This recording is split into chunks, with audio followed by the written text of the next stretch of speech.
It's not unusual to catch Gentry Hansen hanging out in the family kitchen. But for 7 months, just the thought of food was bad news for this 14-year-old. Her stomach couldn't digest anything, and doctors didn't know why. Her weight dropped from 112 to just 88 pounds. Everything they diagnosed me with wasn't right. After fighting with the unknown for 12 months, Gentry was diagnosed with gastroparesis, a rare disorder that affects the ability of the stomach to empty its contents, essentially paralyzing it. They told me, now you really can't eat, like stop trying. You know, it was just like torture just because it was finding like the realization that my stomach has stopped working. Gentry was forced to receive all her nutrition through an IV tube.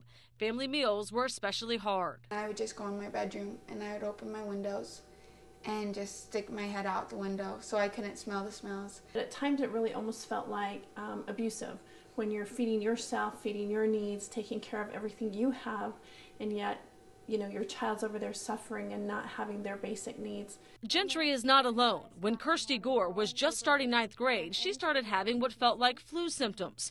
3 years later, the same diagnosis. I was very confined to home because you didn't know when you were going to get sick, so you were really gun shy of leaving. So this is the pacemaker device. Now doctors at Nationwide Children's Hospital are turning to a pacemaker typically used in adults with heart problems to help patients like Gentry and Christy eat again. We see that the muscles are actually perfectly fine and well developed. It's a question of whether they get the appropriate nerve signal to contract and empty, or whether there is enough strength in the muscle itself. The pacemaker is inserted into the abdomen with electrical wires leading to the stomach. It then sends electrical impulses at 3 contractions per minute to stimulate the stomach after eating, shocking it back to normal. I think it has been life-saving for a lot of children that we have placed this on. Gentry couldn't agree more. This is her taking her first sip after 7 months without food. Food is my life.